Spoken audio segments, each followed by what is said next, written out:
तो आज मैं बात करूंगा हैदराबाद में जन्मे मोहम्मद सिराज की जीवनी के बारे में, जिन्होंने एशिया कप के फाइनल में 1 ओवर में 4 विकेट और पूरे मैच में दोस्तों 6 विकेट लेकर के श्रीलंकाई टीम को 50 रन पे ऑल आउट कर दिया और इस तरह से भारत ने एशिया कप का फाइनल जीत लिया दोस्तों। और ऐसा करने वाले सिराज भारत के ऐसे पहले प्लेयर जिन्होंने 1 ओवर में 4 विकेट लिया हो और भारत के चौथे ऐसे प्लेयर जिन्होंने एक मैच में 6 विकेट लिया हो दोस्तों। और इस तरह से सिराज दुनिया के नंबर 1 बॉलर बन गए आईसीसी रैंकिंग में।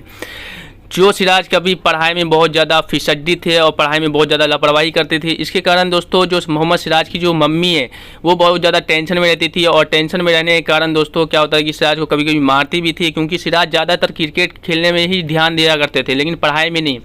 और उसकी मम्मी को ऐसा लगता था कि ये क्रिकेट में आगे चल के कुछ नहीं कर पाएगा, तो इस कारण से सिराज की मम्मी उसको हमेशा ये कहती थी कि तुम पढ़ाई पे फोकस करो, तुम्हारा भाई पढ़ने में इतना ज़्यादा इंटेलिजेंट है, कल को तुम बड़ा होकर के मुझसे ये मत कहना कि बड़े भाई को सॉफ्टवेयर इंजीनियर बनाया और मुझे नहीं बनाया। तो मोहम्मद सिराज के बड़े भाई सॉफ्टवेयर इंजीनियर हैं जो कि मम्मी के साथ हैं, दोनों बेटे उनके मौजूद हैं।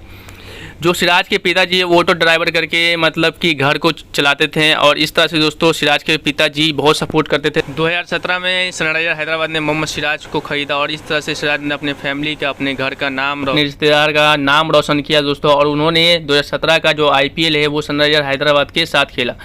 फिर दोस्तों जो 2017 में ही सिराज का डेब्यू T20 इंटरनेशनल में हुआ था और जो कि न्यूजीलैंड के खिलाफ हुआ था। और इस तरह से दोस्तों सिराज अपने देश के लिए भी खेलने लगे। फिर 2018 का जो मौका आया दोस्तों, हर किसी का सपना होता है विराट कोहली के साथ खेलने का, तो RCB ने दोस्तों 2018 में सिराज को खरीदा था और तब से ही RCB के साथ मोहम्मद सिराज अभी खेल रहे हैं। और इसके अलावा दोस्तों 2019 में ऑस्ट्रेलिया के खिलाफ मोहम्मद सिराज का डेब्यू हुआ था ODI में। तो 17 के बाद 18 में दोस्तों देख सकते हो यहाँ पे, फिर 19 में ODI में। और इस तरह से दोस्तों फिर एक दिन ऐसा भी आया जब मोहम्मद सिराज के पिताजी का डेथ हो गया, जब ऑस्ट्रेलिया में मोहम्मद सिराज खेलने के लिए गए थे। तो उसके पिताजी ने कहा था कि बेटा तुम देश के लिए खेलो, तो वो इसलिए नहीं आए थे क्योंकि उसके पिताजी ने कहा था कि तुम अपने देश के लिए खेलना, वरना वो अपने पिताजी के जनाजे में ज़रूर आते हैं।